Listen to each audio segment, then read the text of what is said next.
Care Network. The Doctor here with one of the AwesomeCon artist spotlights that I wanted to bring to you from the 2017 AwesomeCon experience.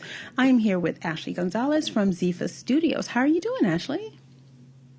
I'm doing well, thank you. How are you? I'm good. Thank you for your patience. We have been playing the most wretched game of email tag because summer gets busy, I think, for everybody. And that happened to us. But I really wanted to sit down and speak to her because I walked past your table at AwesomeCon, and your art is just beautiful. A lot of the pieces I was seeing were kind of mystic, almost fantasy based to me. Can you tell me a little bit about you and how you got it started in art? I know on your site it says, artist from the womb, but what made you decide to make this kind of a full force thing as opposed to like, I did it, but people are telling me it won't pay the bill, so I'm just going to do something else. Yeah, that's definitely a thing. So basically, as you mentioned on my website, I did say that I've been doing it since the womb, which is, true. I've been drawing my whole entire life, and I don't know why. I've always done it, and I always loved to do it. It's kind of cool because I do sort of come from a background. My family has a background in art on my dad's side. So my dad's an artist, and a lot of his cousins and family members are artists as well. But I never really, saw them, drawing or anything when I grew up. I just did it. And my dad was, he loved that. But, he always sort of just encouraged me, him and my mother, to keep drawing, and they always seemed to like what I would draw, even when I was a little 10-year-old drawing in the corner with my sketchbook. I don't know, I've always loved doing it. It sounds a little cliche, but it's sort of like an escape, and it's fun because you get to create anything, And I think I kind of geared more towards fantasy stuff just because of, the things that I was drawn to. Mm-hmm. I've grown up, having an affinity for dragons. I don't know why. I collect a ton of them. Do you watch Game of Thrones? I'm sorry, say that again? Do you watch Game of Thrones? Oh, of course. Absolutely. Are you all caught up? I'm all caught up, and I just want to say, I'm not going to say any spoilers or anything. Oh, no, you can spoil because... You know what? Okay, if you don't want to hear any spoilers, even though this is going to probably air a couple of weeks past episode 6, then fast forward. Okay, spoil away. Okay, well, if that's the case, can we talk about our dragon here and what happened and why? I did not even expect that to happen.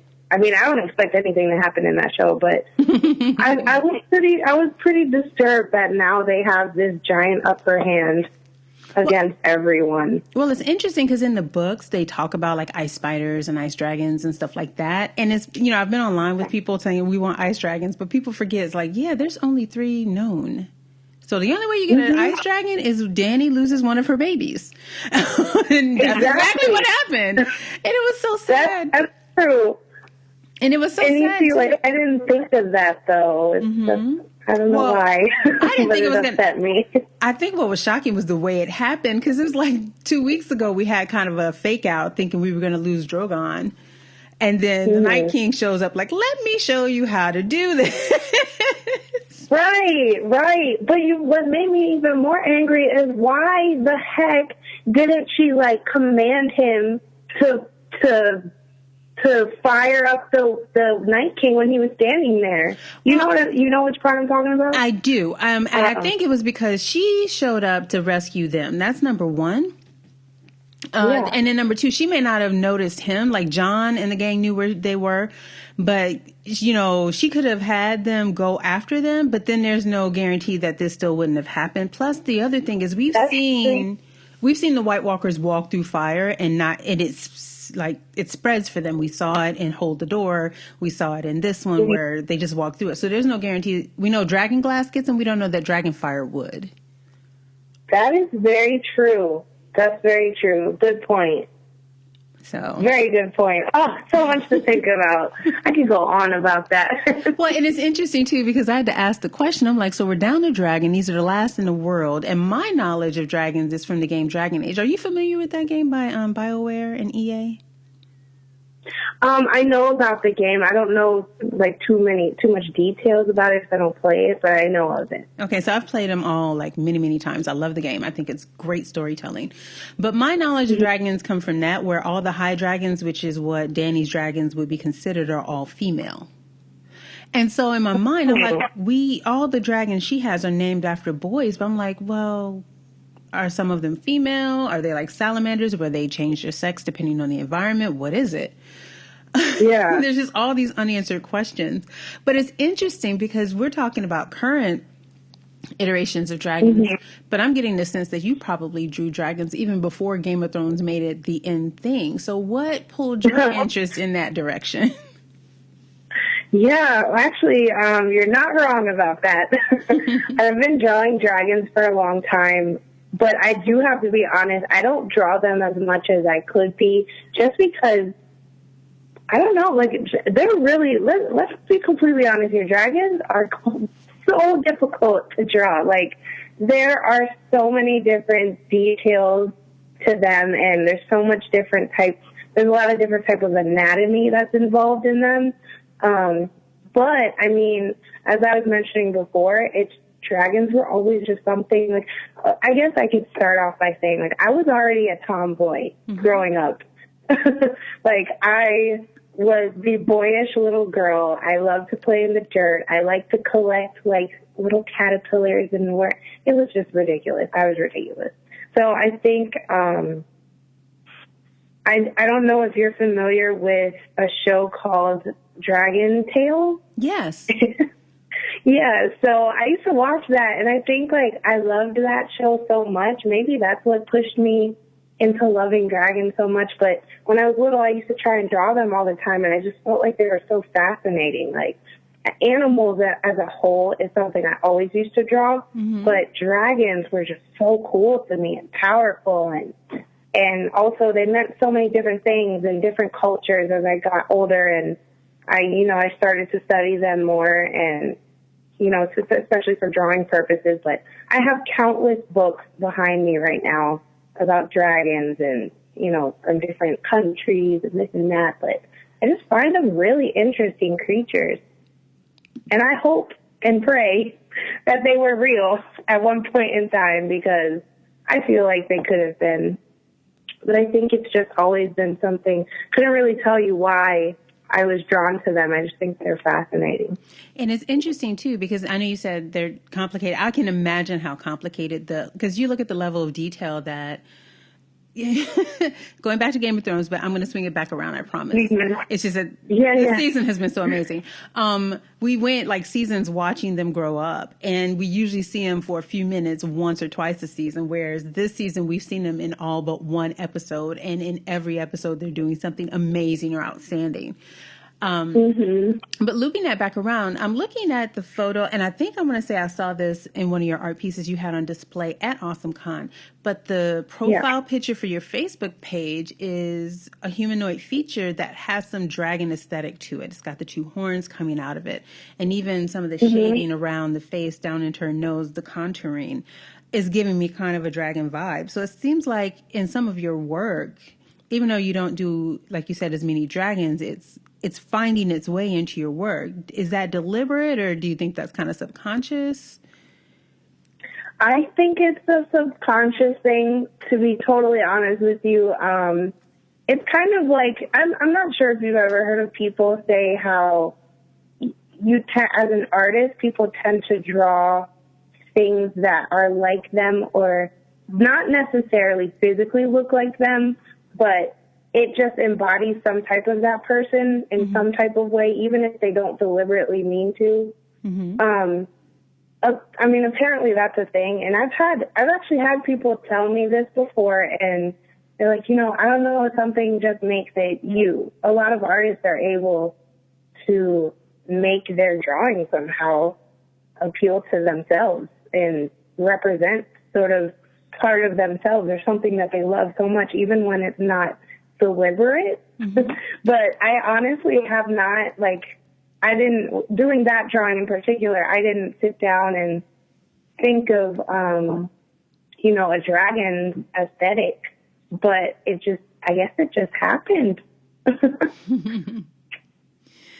It might, like I said, it might be that subconscious thing. Sometimes that's what It probably is. It could be. I can say that I do use references for things sometimes just to get an idea of how things would look. Mm-hmm. And I did look up horns, but I looked up gazelle horns. So, yeah. Cool. And I'm looking at some of your character designs too. And again, it have kind of a fantasy element to them in a lot of them. Let me ask you this. Yeah. Of all the things you could draw, why fantasy? You know what? I really like to think that things that are not real could be real, if that makes sense. Yeah. I kind of get like, I don't know, it sounds weird, but like I get a kick out of getting to create something that isn't real, but that I can make myself think could be real. You know what I mean? Yeah. That's why I like to try and make my drawings realistic looking, because I think it'd be awesome if some of these things that people create, some of these things that artists can draw would be in real life. Like, that would be great. Yeah. So, and I think it's really cool that we have the ability to sit here and like combine there's so many different things you can come up with, like design wise. You can, and I know obviously, I like animals a lot, and I think it's really cool how I can combine animals with humans and have it relate to us as humans, because you can look at something like, for example, the drawing with the horns, and you can relate to that because, you're a human, you're a female, and, but then again, you have all these crazy animalistic features, and I just think it's cool. Like, I like to draw things that I wish were in existence, if that makes sense.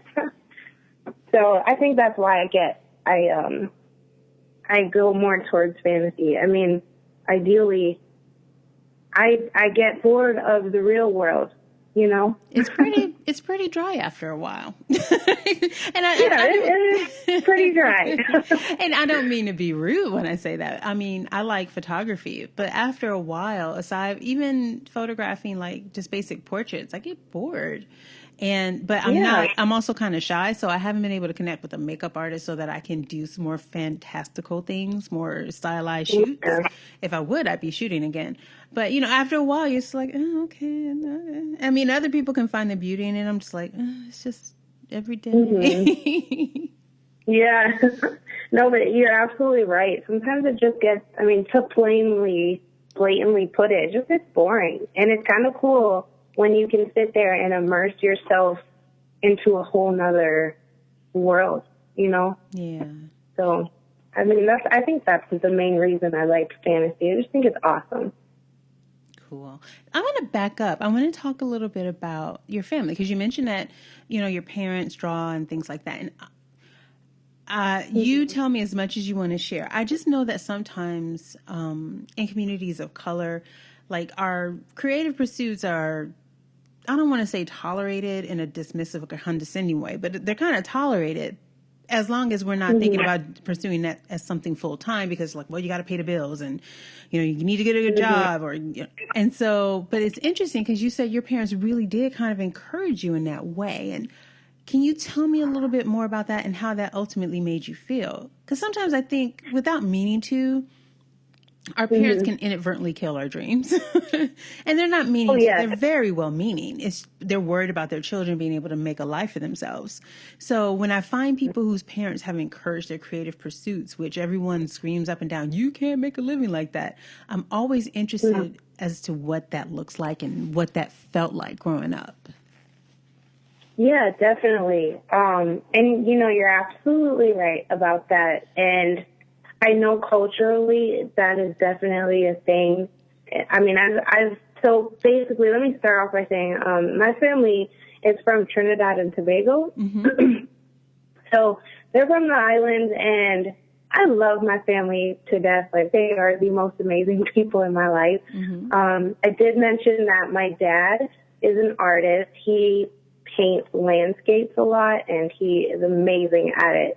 I could never do what he does and how he does it. So I admire him for that. My mom does not draw. It's pretty funny because, like, she would make jokes and be like, well, let me draw my house for you, Ash. Let me show you how I can draw my house. And she'll draw, like, a box with a triangle on top. But it's super cute. I love my mom. But my dad is the artist on that side. But, yeah, I did mention that they're very supportive.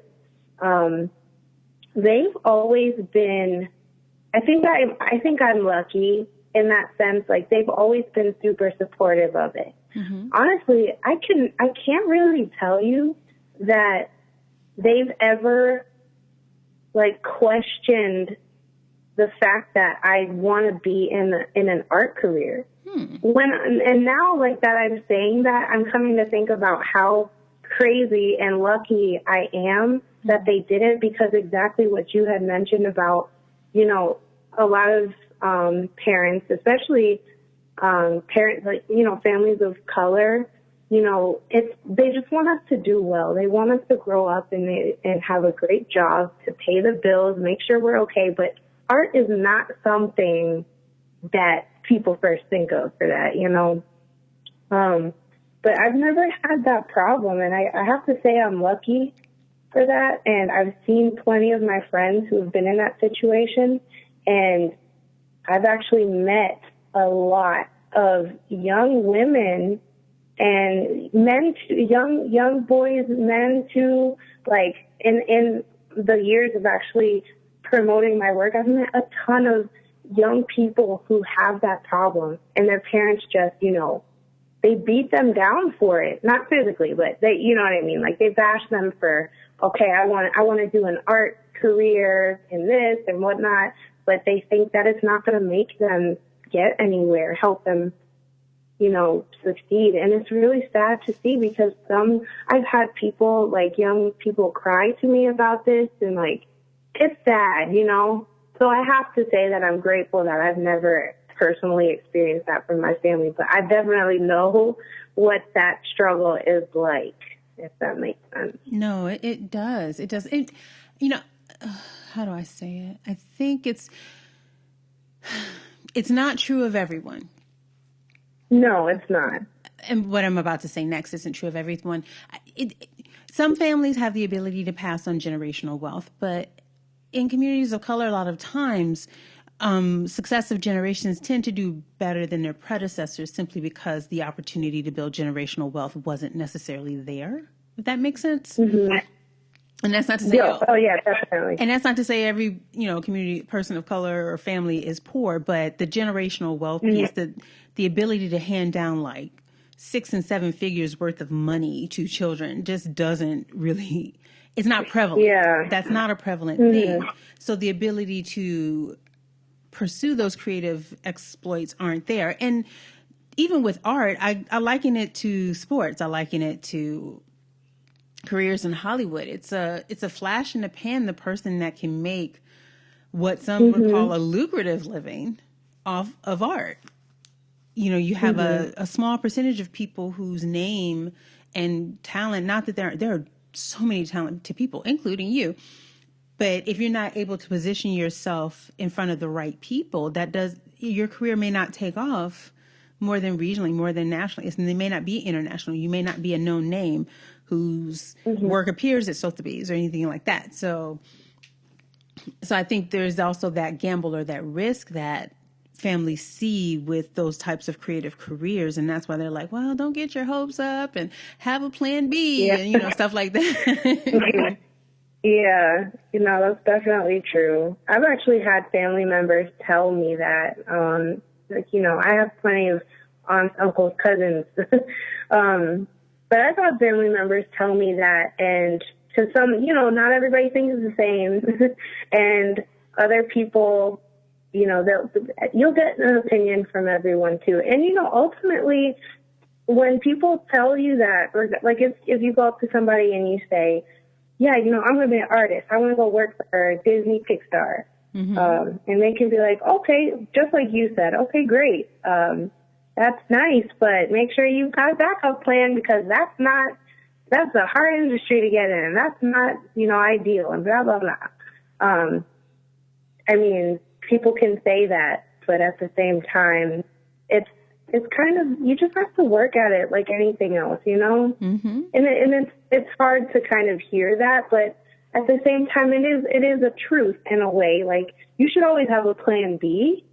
But if something's truly your passion, like I'm one of those cheesy thinkers. I highly believe in that it can happen. You just have to work hard at it.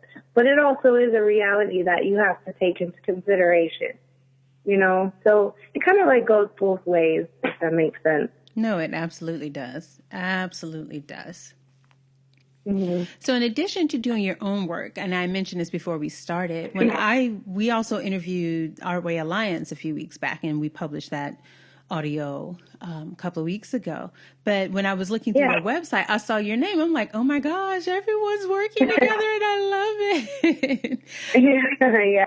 And one of the questions I asked them was like, what I found unique about Artway Alliance was the diversity of representation, not just of like ethnic and racial and religious backgrounds amongst the artists that contribute, but also the variety of backgrounds in terms of medium. How did you stumble across it, and what inspired you to join Artway Alliance? So actually, when I was in college, I want to say it was like the last year or second to last year of college, one of my friends who is part of Artway Alliance, he ended up telling me about this group and about this guy that he met named Eric, who is the Artway Alliance founder. Mm-hmm. So he told me about this guy, and he's like, yeah, so I'm going to be doing some work with them. They seem like a really cool group of people. He seems like a cool guy, and the whole concept of it is a great idea. So he was interested, and then I was interested, and I was like, well, cool, how can I get in on it? So he actually ended up, I ended up meeting him at, I want to say it was the Comic-Con, Southern Maryland Comic-Con, the very first one ever that was in my hometown in Waldorf. Mm-hmm. And I met him there, and he was an awesome guy. And we talked about, me possibly coming on board with them and doing some, lessons and teaching people how to draw, and mostly the younger crowd. But that's pretty much how I got involved with them. And I liked it a lot. And I still like doing work with them now. And it's just a great group of people, and it's a very inspiring thing to do. And that's actually going back to what I was saying earlier when I mentioned that I've met a lot of young people who, they don't have that support from their family. Mm-hmm. That actually, a lot of that I've met a lot of them from Artway Alliance. Or by Artway Alliance, because a lot of kids are like, oh, what? You teach us how to do this? So, I've had a lot of conversations with them, but it's really cool. And that's pretty much how I got involved with them. What are some things you would like our listening audience to know about you? Because I know also you do some commission work as well. Yes. So I do want to let people know, as many would probably take it from looking at my artwork, I love doing portraits. It's one of my favorite things to do. It's a very fun thing to draw for me, and obviously contort that into something completely different. I love doing that. I love drawing the body and figures in general. So, I mean, if anybody was ever interested in anything from me at all, that's my forte, and I would suggest asking for something like that, just because I know that I can give you my best work. I don't like to dupe anybody who ever asks me for artwork in any way whatsoever, I just always want to provide like my best and heartfelt work forward, if that makes sense. So, I mean, I would just want everybody to know that, like, I love drawing anything that anybody would ever ask me to, but I always want to give my best foot forward as well. So, but you can always still. I was going to ask you real quick with regard to that. Is there like this is going to sound like the strangest thing, but I think about this from a photography standpoint. Like, you know, there's a certain, once you take a picture, depending on the settings of the picture, there's only so large you can make it. Is there an upper limit? Like if someone wanted to commission a wall size, like a 36 by 48 portrait, is that too big? Is there a limit on the size of your commissions or? There's really no limit. I think the biggest I've done was, I don't remember the size, but it was pretty big. It was almost the size of me, like tall as I was. Oh, wow. Yeah, and it was an actual painting. It wasn't like a drawing on canvas or anything. But there really is no limit. I mean, if you're interested in something massive, let me know. I do draw. A lot of people see my sketchbook, which is where I do most of my pieces. And it's pretty small. It's like 5 by 9 or something like that. Mm-hmm. But that doesn't limit me to the size because I've drawn bigger than that before and it came out just as great. So any size that you're interested in, just let me know. Okay. Can you tell us where we can find you on the interwebs? Yes. So you can find me at my website, actually. If you go to www.zeefastudio.com, I have a contact page there where you can send me emails inquiring about commissions if you're interested or just asking me anything really. You can also find me on Facebook, and that's also if you were to type in Zeefa Studio, as well as Instagram. I have an Instagram account in which I do mix my personal with my art on there, but I do post a lot of my recent pieces and my whips on there, and that would just be Zeefa on Instagram. So those are 3 different places you can find me. Now, are you on Twitter at all? You know, I'm not on Twitter. It's okay. Sometimes it can be a hotbed of mess. People ask. Yeah. I never got, onto the whole Twitter scene. I don't know why. You know, it's funny because I joined Twitter, I think it was 2008 or 2009, mostly because I used it as a bookmarking feature because I was bookmarking a lot of runners, right? And then I started interacting with podcasters. And then I saw how, crazy it could be. And I was like, I don't have time for this. So then I deactivated it. And then I started podcasting. And so I started another Twitter account again. And sometimes it's fun because I still have my running bookmarks and stuff like that. And then I see some of the nonsense and then I see some of the politics and then some of the activism. And then sometimes I'll log in and then sometimes I'll go days like, not today. Not today. Yeah. It's kind of like with Facebook too, though. You know, sometimes it's like, oh gosh, people are being extra time to log off. Click. So, yeah, I think it's just about how you moderate it. But yeah, it is. Yeah, I just never got into it. I don't know what it is. I did try it at one point. I will say that. Yeah, I think I jumped back in at the back end of the Obama's presidency, and I definitely wanted to follow them. But on Instagram, I loved Pete Souza's feed. He was Obama's official photographer. Nice. All his photos are just wonderful. It's wonderful. That's awesome. Just a very good storyteller. So I want to thank you so much for your patience in us getting this rescheduled and working it out and talking Game of Thrones with me, even though we were supposed to be talking about art, but we looped it back in. We connected the dots. Oh yeah, definitely. Yeah, not a problem. I thank you for bringing me onto this. This is pretty awesome. No, absolutely. Absolutely. Thanks again.